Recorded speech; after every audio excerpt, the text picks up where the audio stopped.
নুমলীগড়ৰ বগীধল চাহ বাগিচাৰ ঘটনাৰ বিৰুদ্ধে আজি অব্যাহত আছে প্ৰতিবাদ। ৰাজপথ অৱৰোধেৰে উত্তাল প্ৰতিবাদ আদিবাসী ছাত্ৰ সন্থাৰ। ঢেকিয়াজুলি ৰঙাজানত ৩৯ নং ৰাষ্ট্ৰীয় ঘাইপথ অৱৰোধ।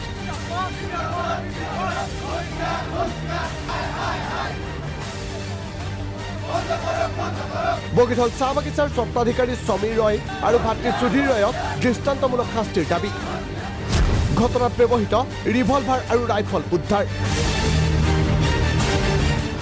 নুমলীগড় আৰক্ষীয়ে জব্দ কৰিছে মাৰণাস্ত্ৰ। প্ৰতিবাদকাৰী আদিবাসী ছাত্ৰ সন্থাৰ অভিযোগ মেনেজ হৈছে আৰক্ষী প্ৰশাসন। শ্ৰমিক মালিক পক্ষ আৰু সহকাৰী শ্ৰম আয়ুক্তৰ সৈতে ৩বাৰকৈ হৈছিল বৈঠক, কিন্তু কোনো গুৰুত্ব দিয়া নাছিল মালিক সুধীৰ সমীৰে। অৱশেষত বোনাছ ৰেচন বিচাৰি যোৱা শ্ৰমিকৰ ওপৰত বৰ্বৰভাৱে চলালে গুলী।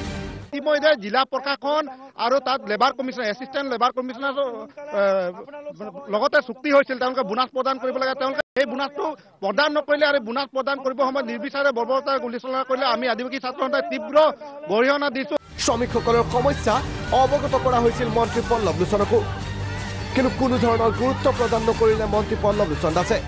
আজি ধিক্কাৰ দি আছোঁ বিজেপি চৰকাৰক।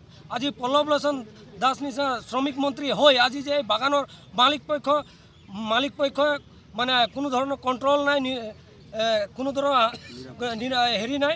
আজি এইটোৱে প্ৰমাণ যে চাহ শ্ৰমিক যি ধৰণে পাৰে কুকুৰ মেকুৰ নিচিনা যি পাৰে জধাই মধাই গুলিয়াই হত্যা কৰিব পাৰে। বগীধলৰ চাহ বাগিচাত বৰ মৰ্মান্তিক কেইটামান ঘটনা সংঘটিত হ'ল, যিটো ব্ৰিটিছৰ দিনতো তেনেকুৱা ধৰণৰ কোনো নজিৰ দেখা পোৱা নাযায়। ভাৰতৰ বোধহয় চাহ বাগিচা অঞ্চলত প্ৰথম এয়া এক নজিৰবিহীন ঘটনা বুলি আমি ক'ব বিচাৰোঁ। ইফালে এই সমগ্ৰ ঘটনাত অন্য দিশে ঢাল খোৱাৰ চেষ্টা চলাইছে আৰক্ষী প্ৰশাসনে। বৰ্তমানেও গুলীত আহতসকল চিকিৎসালয়ত চিকিৎসাধীন হৈ আছে। এই ঘটনাক আশা আচ্ছাকে ধৰি বিভিন্ন সংগঠনে তীব্ৰ ভাষাৰে গৰিহণা দিয়াৰ লগতে দোষীক উপযুক্ত শাস্তি প্ৰদানৰ দাবী জনাইছে।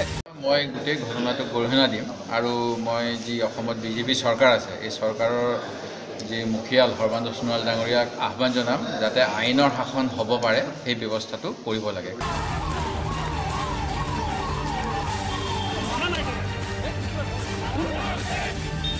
Bureau' report, Prag news.